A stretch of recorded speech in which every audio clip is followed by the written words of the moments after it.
So today with me is John Moore. He's known as the collaborator on LinkedIn, and he's doing a lot of live sessions where he's talking with people from enablement. And this is why I thought it would be absolutely interesting to have you on board to get some insights on my point I'm researching at the moment on how to measure field readiness. And I have posted your comments here. You did. Thanks for that. And you mentioned medic, for example, and you mentioned two other really nice things. For example, what is the goal of the activity? So really asking, what do you really want to achieve? And the second one was that you said you always need to do cross functionalities. You cannot measure only one thing. You need to measure multiple activities. So kind of summary of your post. I'm asking you simply, can you be more specific about it? Tell me, how do you measure what we are doing, our work? Yeah, I mean, when we talk about field readiness, Florian, I know there's no magic formula, and every business is a little bit different. But at the end of the day, we just want to make sure that our teams are prepared to actually have great conversations, do great discovery, uncover the customer's needs, and ultimately, what's the goal? Either to find out that there's a match between their pain, their business pain points, and our solutions, or there's not, as quickly as possible. And if there's not, part of what I care about and what I measure are the number of conversations people are having and the number of deals that actually move forward to various stages and sort of how quickly those stages are happening. And I do that not so much from the perspective of trying to identify who's moving deals forward quickly, but also to try to help people uncover where they're wasting their time, and they're wasting the time of the customer. I once, and I'll give you an example of this, I was once at a trade show when we used to have these things, that we actually saw each other face to face, and one of our young sellers was talking to someone about our products, and they were like, oh, you need to have this, you need to have that. And I stopped for a second. I said, well, tell me a little bit to the prospect about where you're at in terms of your maturity. And they were at such a basic level that it would be like trying to buy a rocket ship to get to the moon when all they needed to do was walk down the street to the convenience store. There was just such a mismatch, and we weren't doing anybody any favors. So when I think about measuring field effectiveness, it's about trying to make sure that they're having the right conversations with the right people and that those conversations are either moving forward or not. Really what I was getting at when I think about measuring field enablement, and both what we do and what I see others doing really well, is that there's multiple metrics that we use to correlate how well the team is doing. First off, there's leading metrics. So we provide them training on the latest products, on how to identify pain points, on common selling skills. And we measure, frankly, are they taking that training? How are they doing on it? And that's a great leading indicator just to go towards, are they prepared when they enter the field? When they're having conversations, though, it's also about listening to those calls where you can, and I'm still on the qualitative side of the world, listening to those calls and hearing how they hopefully react to the customer, what the customer is saying, versus prescribing to the customer sort of what they had in their head entering the meeting. Too many sellers come into a meeting thinking, I need to sell you this product and that product. The good sellers, in my opinion, are listening to what the customer is saying that they're struggling with and collaborating with them to build a joint solution that's, of course, going to sell you products, but the right products, the right amount of those products, the right combination. And where your product isn't a match, you're not trying to shove it down the customer's throat, because you're both going to fail that way. So those are really sort of the qualitative metrics. Are they doing the training? How are they understanding it? What's the quality of the conversations look like? From a metric standpoint themselves, Florian, what we really focus on is what I touched upon briefly at the beginning. How many deals do they have in the pipeline, and how are they flowing through the deal cycles, through the deal stages, I should say. Oftentimes, and you've probably seen this as well as I have, this isn't new, sellers are both overly optimistic about how quickly deals will close, and sellers also hold back information where they're scared it's going to make them look bad. And what I mean by that is, just like every other organization under the sun, we forecast, hey, this is going to close this month, this quarter, whatever. And you often see sellers that end up pushing back opportunities a quarter after a quarter after a quarter. To me, that's a metric that demonstrates a bit of failure. Not in selling, but in recognizing and having the maturity to understand that you haven't yet done the full discovery. You're not yet at the place where you fully understand what they need, whether it's from a solutioning standpoint, whether it's from all the people you need to talk to in the business to understand their pains and get them on board. But when those deals constantly get pushed back, that's a metric that, in my opinion, not enough businesses look at to recognize that they have a problem in their sales team. I'm not saying it's a problem where you need to get rid of sellers, but it's a problem where you need to educate them on what to listen for, how to do proper discovery, whether you're using a solution like Medic or something else to make sure you've fully uncovered all the need, all the decision makers, all the people that are participating in the buying cycle. But it's an educational opportunity. We look at that. We also look at deal velocity.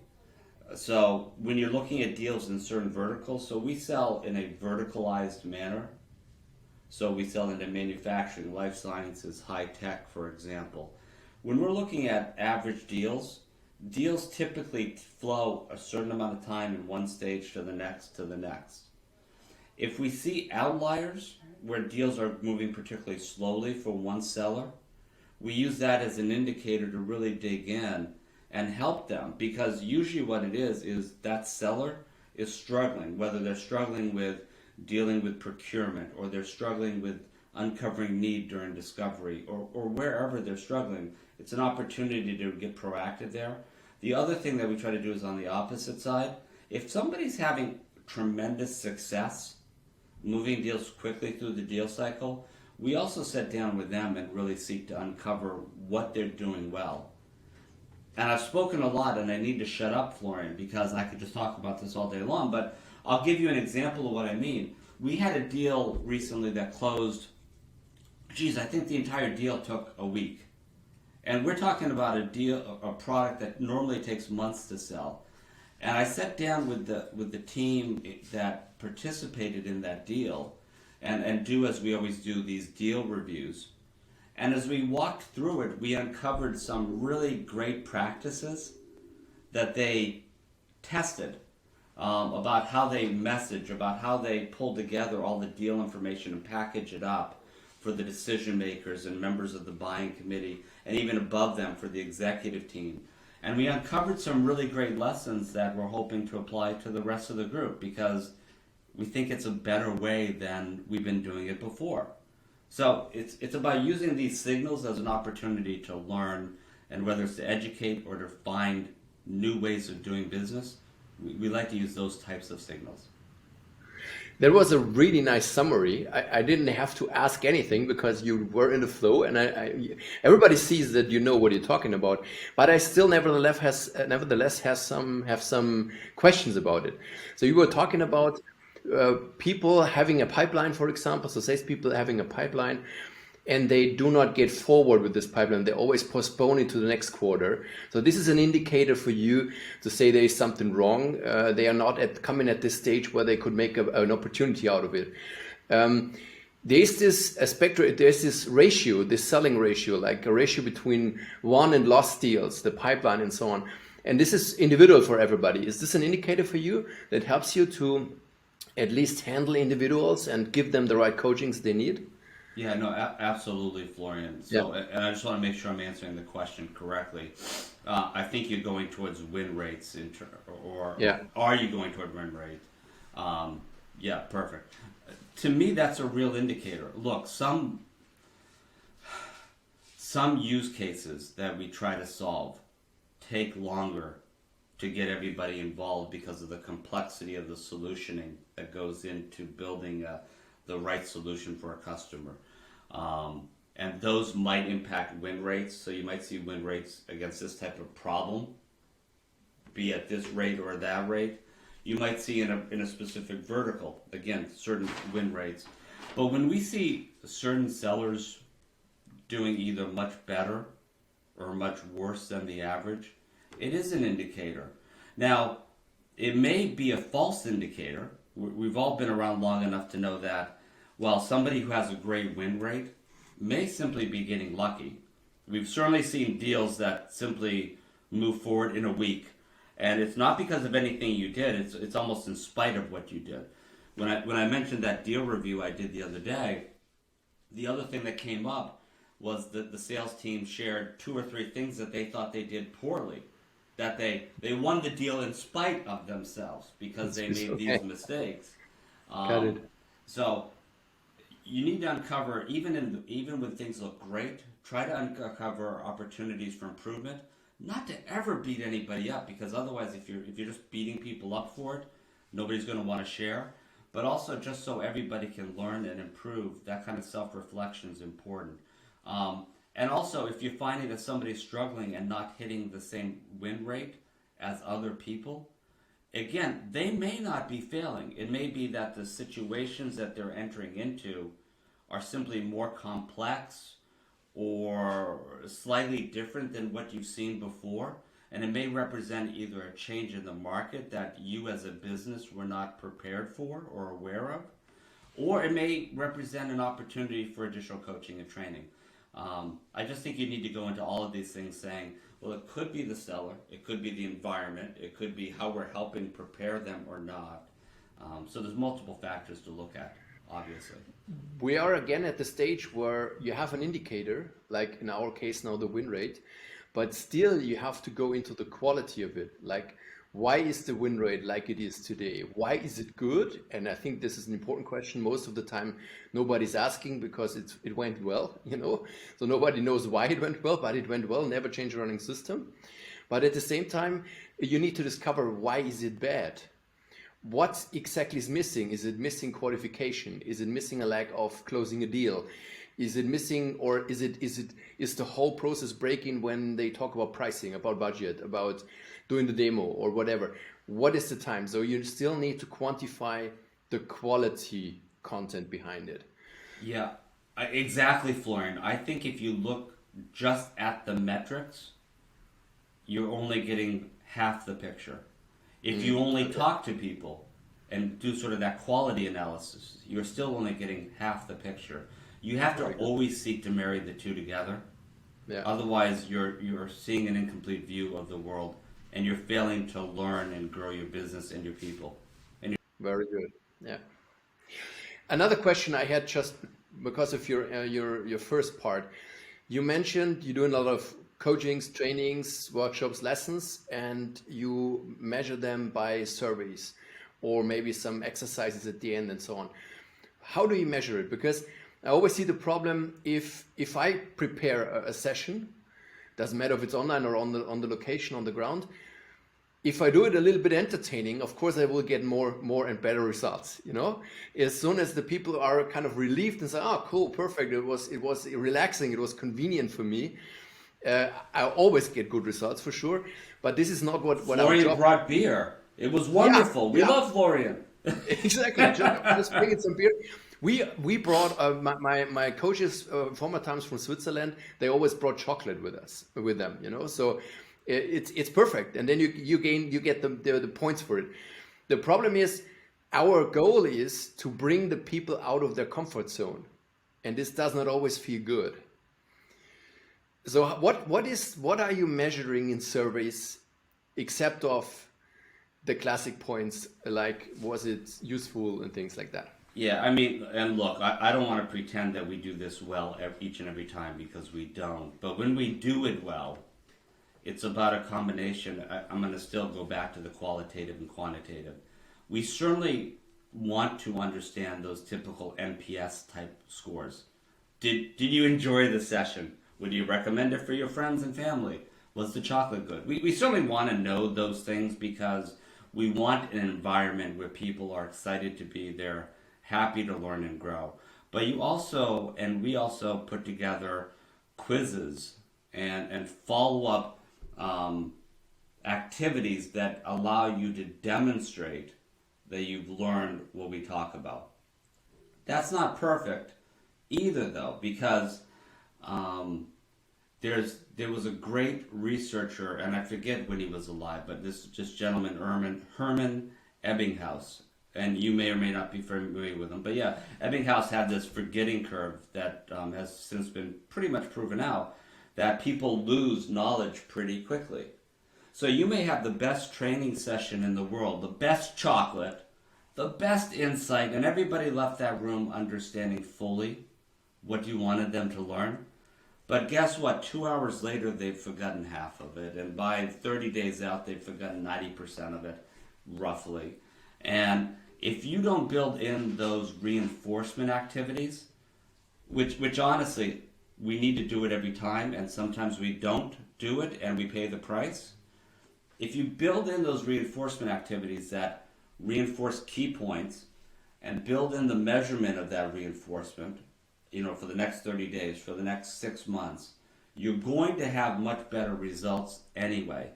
If you simply count upon either a qualitative or a quantitative score or feedback coming out of a specific training session, you're wasting your time, because it's 5%, 10% of the reality of the situation 6 months from now. So I think you have to be realistic in broadening your view for a longer period of time. Make sure that you planned reinforcement activities and and measure the reinforcement activities to ensure that people have what they have. But the other thing, and I just don't want to lose sight of it because I think it'll be a shame if I don't mention it, you also need to recognize, and I don't mean you, Florian, I mean people in general need to recognize that all of us have so much information flowing our way. A lot of times we simply need to have quick access to the answer. And as leaders, as educators, whatever our roles are in the business, we need to think as much about providing access to information in the moment of need versus simply just filling people's minds and hoping that they remember some of it. Yeah, because if we can do those things, if we can put information at their fingertips, if we can reinforce key points on a continuous basis, we're going to be much better in preparing our teams to be successful. People learn by experience, and you can see this Yes. also when making your driver license. You learn for the test, you pass the test, but learning how to drive, you do afterwards with every mile you go. It's the same with a lot of other things. Also with the sailing licenses, it's the same. You do the training for the test, but sometimes it's more like, I know, it's more like training dogs, and they perform very good in the test, but in the real life they are not able to sail a boat. Yeah, Absolutely. exactly. What you mentioned in your post, this would be one of my last questions, is the medic system you're using. Can you tell me a little bit more about it? So MEDIC is simply a standardized, I'll say, set of information that you collect around an opportunity to demonstrate that you know enough about the opportunity to say if you can move it forward or not, if you have a likelihood of winning it or not. So MEDIC is and we use a variation of it called MedPick, but it's the same thing. It's basically about making sure that you understand, who are the decision makers in the deal, that you understand what their pain points are, that you understand sort of all these key fundamental pieces. And what we do with MEDIC, which I think is really important, is we've also integrated it into our CRM system. So if a seller, and it's never just a single seller, it's always a sales team. If a sales team is having conversations with, let's say they're trying to sell you, Florian. If they're having conversations with you, they might be talking to you, they might be talking to 3 other people at your business. All of that information gets stored in the CRM system and gets built out across multiple conversations. So we know at a point when we're setting down to forecast if that deal's really going to happen this quarter or next quarter, do we know enough to say with certainty that we understand who all the decision makers are in the buying process? Do we understand how you make the decision to buy, how you purchase software? Do we understand what pain you're dealing with, and do we fully understand how we're going to help you solve it? So it's really about grabbing all of those set pieces of data so that anybody in the company can look at it and go, oh, I understand why we can solve this problem. I understand that we know how to educate everybody involved with that decision about how we can help them. We have proof points. We have everything we need to know. And that's great when you see that all filled in and you can have a conversation with the seller about it and the sales team about it. You know that they really know enough to say with a great degree of certainty, yeah, we're going to be able to close this next month because we know that we know the procurement process, we know X and Y and Z.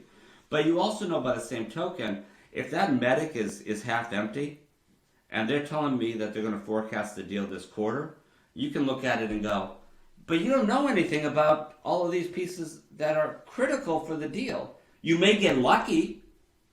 Luck happens. You may get lucky and close it this quarter, but it's not because you're being smart.